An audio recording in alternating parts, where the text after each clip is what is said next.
वृश्चिक लगन वाले जातकों के लिए हम लगातार डिस्कस कर रहे हैं राहु और शुक्र कंजक्शन को। इस वीडियो में अब फोर्थ हाउस के लिए विचार कर रहे हैं। फोर्थ हाउस की बात करें तो यहाँ आपको सबसे पहले शनि को देखना होगा, क्योंकि शनि ही आपके फोर्थ लॉर्ड है और यहाँ आपके राहु और शुक्र स्थित हैं। तो राहु इस प्रकार से होगा, मोस्टली आपको राहु काफी बेहतर परिणाम देगा शुक्र के साथ यहाँ होके। लेकिन क्योंकि यहाँ आपके लिए शनि भी उतने ही ज्यादा महत्वपूर्ण है, एक तो राहु शनिवत ही चलते हैं, दूसरी तरफ यहाँ शनि डिस्पोजिटर पे हैं, तो यहाँ शनि दोहरा रोल निभा रहे हैं कहीं ना कहीं। इसके साथ साथ देखा जाए तो अब शुक्र यहाँ पे आपके रेट्रोग्रेड कंडीशन में नहीं होने चाहिए। देखिए, जब जब भी राहु या केतु के साथ कोई भी प्लेनेट रेट्रोग्रेड होके बैठेगा तो राहु या केतु का प्रभाव उन प्लैनेट्स पे बहुत ही ज्यादा स्ट्रांगली बढ़ेगा। वैसे तो मित्र हैं शुक्र राहु के, लेकिन फिर भी जो शुक्र के जो क्वालिटीज हैं वो कहीं ना कहीं डिक्रीज होंगी इनके वक्री होने से। ऐसे केस में फिर आपकी जो अपेक्षाएं हैं शुक्र को लेके, जो एक्सपेक्टेशंस है वो पूरी नहीं होंगी। अब फोर्थ हाउस में ये कंजक्शन है तो आपका घरेलू जीवन, आपकी घरेलू जो लाइफ होगी उसका कैरियर पर बहुत बड़ा इम्पैक्ट भी होगा। राहु शुक्र के इस कंजक्शन की वजह से मेनली स्त्रियों को ज्यादा फायदा होगा पुरुषों की तुलना में, क्योंकि पुरुषों के चार्ट में अगर ये कंजक्शन बन रहा है फोर्थ में तो शुक्र उनके जो पार्टनर है या उनकी जो वाइफ है उनको भी रिप्रेजेंट कर रहे हैं। तो यहाँ आपकी मैरिज को लेकर रिस्क काफी ज्यादा बढ़ जाता है कि जिस प्रकार की आपकी अपेक्षाएं हैं अपने जीवन साथी से आपके घरेलू मामलों को लेकर, वैसा आपका जीवन साथी आपको सपोर्ट नहीं कर पाता। इवन वो आपको काफी चीट करता है या आपको धोखा देता है एट द एंड। यहाँ पे अब कोई भी जातक हो, चाहे स्त्री हो चाहे पुरुष हो, दोनों के केस में ही अगर वो अपना जो जन्म स्थल है वो छोड़ दें, अगर जन्म जिस सिटी में लिया उस सिटी को छोड़ दें, दूसरी सिटी में रहने लगे, दूसरे स्टेट में रहने लगे या किसी दूसरी कंट्री में बाहर जाके सेटल हो जाएं, तब ज्यादा बेहतर परिणाम होंगे। राहु और शुक्र का ये कंजक्शन आपको घरेलू मामलों में काफी ज्यादा खर्चे भी करवाएगा और एक बहुत ही लग्जरियस लाइफ आपको देगा। अब इस लग्जरियस लाइफ से आप तब संतुष्ट नहीं होंगे जब आपका शुक्र यहाँ पे वक्री होके बैठा होगा। शुक्र आपके चार्ट में दो बहुत इंपॉर्टेंट भावों को रिप्रेजेंट कर रहे हैं, एक तो वो आपके सप्तमेश भी हैं, दूसरी तरफ वो आपके 12वें भाव के भी लॉर्ड हैं। ऐसे में जो आपका पार्टनर आएगा, पार्टनर के आने के बाद आपकी जो ओवरऑल लाइफ है, आपका जो पब्लिक इमेज है या आपका जो बिजनेस को लेके स्थिति है, पार्टनरशिप को लेके जो स्थिति है, इसके साथ साथ आपके जो भी खर्चे वगैरह हैं उनको लेके स्थितियां काफी ज्यादा चेंज होंगी। अब देखिए, शुक्र जस्ट आपकी अपेक्षाओं को बढ़ाने का काम करते हैं जब भी वो राहु के साथ स्थित होते हैं। और जब भी पुरुष के केस में अगर ऐसी स्थिति बन रही है तो पुरुष जब भी अपना पार्टनर चुनेंगे या किसी से मैरिज करने के लिए देखेंगे तो पुरुषों को यहाँ ज्यादा सतर्क रहना होगा, क्योंकि इस प्रकार का जो पार्टनर होता है आपको बहुत बड़े बड़े सपने दिखाता है। इवन वो आपको काफी ज्यादा चीट करने की स्थिति में आ जाता है कभी कभी।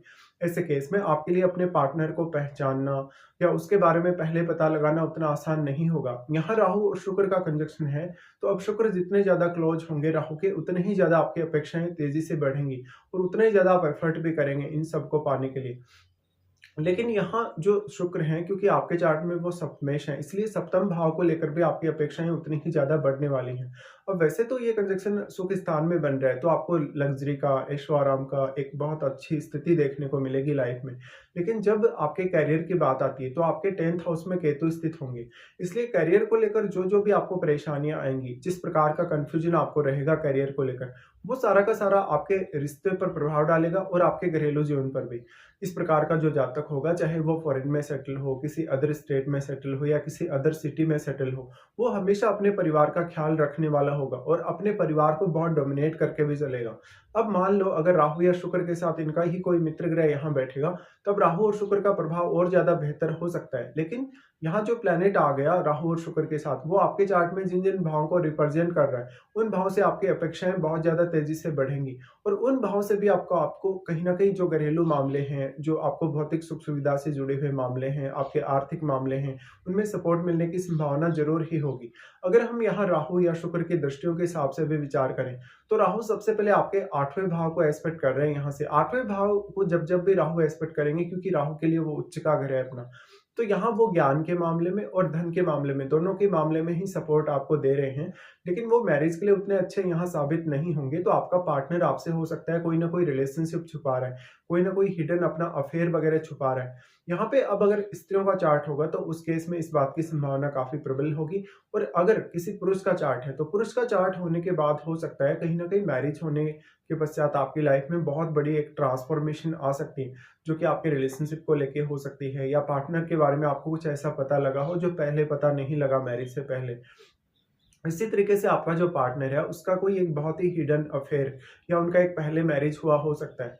इस प्रकार का जो राहु होगा वो आपको रिश्तों को लेके काफ़ी अनबन रखेगा, क्योंकि वो काफ़ी इल्यूजन में आपको डाल रहा है। ऐसे में आपके पार्टनर के साथ आपका विवाद होना, लड़ाई-झगड़े होने की संभावना काफ़ी बढ़ जाती है, और अगर किसी फायरी प्लैनेट का प्रभाव राहु, शुक्र पर हुआ या आपके अष्टम भाव पर हुआ, तब इसकी संभावना और भी ज़्यादा तेज़ी से बढ़ेगी। अब राहु यहाँ एस्पेक्ट कर रहे हैं अष्टम भाव को, तो राहु रिसर्च के लिए अच्छी एबिलिटी आपको प्रदान करेंगे। आपको अर्निंग्स के मामले में बहुत ज़्यादा सीक्रेट इनकम देंगे। आपको कुछ ऐसी इनकम भी राहु देने वाले हैं जिसके लिए आपने कोई भी हार्डवर्क या मेहनत ना किया हो। राहु का प्रभाव अष्टम पर होने से अब जितना ज़्यादा आप स्टडी करेंगे, जितना ज़्यादा किसी भी विषय में बहुत डीपली आगे जाएँगे, वो आपको सबसे ज़्यादा फ़ेवर करेगा। राहु और शुक्र का दोनों का ही प्रभाव फिर आपके यहाँ 10th हाउस पे होगा। देखिए 10th हाउस में केतु बैठे हैं, और केतु जितना भी एनर्जी 10th हाउस को मिल रहा है, सारा का सारा वो एनर्जी एब्ज़ॉर्ब कर रहे हैं। इसलिए यहाँ केतु पर चाहे कोई भी अन्य प्लैनेट भी अगर प्रभाव डाल रहा है, उसका एनर्जी भी आपके 10th हाउस में केतु के पास चला गया।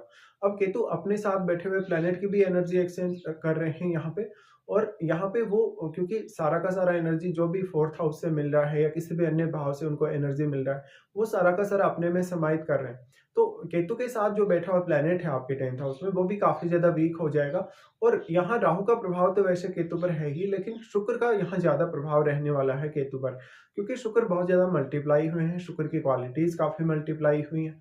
और आप अपने उन भावों को देखिए जिनके स्वामी शुक्र है, उनमें जो-जो प्लैनेट्स बैठे होंगे, उन प्लैनेट्स से भी आपकी अपेक्षाएँ बहुत ही ज़्यादा तीव्र होंगी।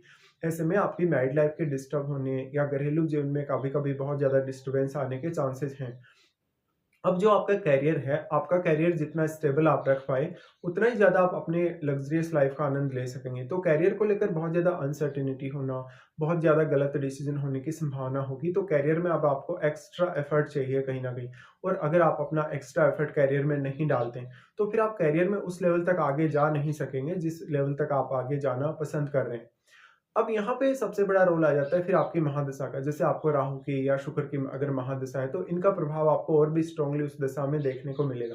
बट इसमें आपकी एज का फैक्टर भी बहुत महत्वपूर्ण है कि जब-जब भी आपको दशा आ रही है, तो आपकी एज क्या है?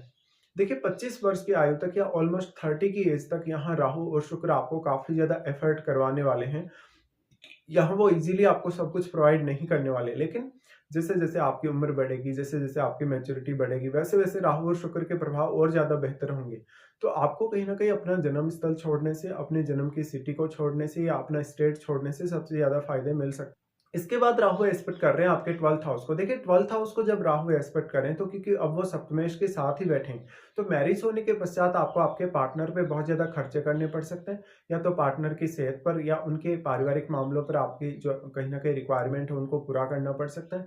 साथ में यहाँ पर आपको विदेश से लाभ होना, विदेश से किसी भी प्रकार का आर्थिक रूप से गेन होना या अन्य मामलों में कुछ गेन होने की संभावना ज़रूर बनेगी। बट ऐसा राहु आपके रात्रिकालीन जो रूटीन है उसको काफ़ी डिस्टर्ब करेगा। इवन आपके पार्टनर की वजह से भी आप काफ़ी ज़्यादा डिस्टर्बेंस देखेंगे अपनी लाइफ में। अब जो 12th हाउस में प्लैनेट बैठा है, उस प्लैनेट को देखिएगा, और आपके सप्तम में बैठे प्लैनेट को भी देखिएगा, क्योंकि उनका भी काफ़ी मेजर रोल होगा इस स्थिति में। इसके साथ-साथ यहाँ राहु या शुक्र के साथ मान लो 4th हाउस में कोई इनका मित्र ग्रह बैठा हुआ होगा, तभी आपको ये कंजंक्शन का सबसे ज़्यादा फ़ायदा मिल पाएगा। तो ये कंजंक्शन की वजह से जिस प्रकार की होप आप रख रहे हैं अपनी लाइफ में, जिस प्रकार की आपकी अपेक्षाएँ हैं, जिस प्रकार का आपका हार्ड वर्क है, वो सब आपके लिए फ़ेवर में ही वर्क करेगा। लेकिन यहाँ अन्य ग्रहों के प्रभाव से बहुत सारी चीज़ें बदल जाती हैं, और महादशा के इम्पैक्ट से भी। तो इस हिसाब से आपको विचार करना रहेगा। मोस्टली हम यही बोल सकते हैं कि ये कंजंक्शन की वजह से आपको फॉरेन से किसी भी प्रकार का लाभ प्राप्त करना है, फॉरेन के साथ मिलके आपको कोई ना कोई बिज़नेस करना है, या तो आपको फॉरेन से इनकम प्राप्त करनी है, या वहाँ रहना है, वहाँ पर एक अच्छा जीवन आपको बिताना है। तो ये कंजंक्शन आपके फ़ेवर में है। बट जब मैरिड लाइफ़ की बात आती है, रिलेशनशिप की बात आती है, तो यहाँ पर राहु कभी भी सामने नहीं आना पसंद करता, या आपका जो रिलेशनशिप है उसको सामने नहीं लाना चाहेगा। ऐसे केस में हो सकता है आपने लाइफ़ में काफ़ी एन्जॉय किया है, धन, लग्ज़री, ऐशो-आराम से आप काफ़ी ज़्यादा जिए हैं। लेकिन बाद में आगे आकर लगभग आपका जो ऐज है, लगभग 40-45 की ऐज के बाद भी आपको कहीं न कहीं सुकून नहीं मिल पाता, अगर आपकी दशा उस समय चल रही है तो। तो इस हिसाब से आपको ये कंजंक्शन को विचार करना चाहिए।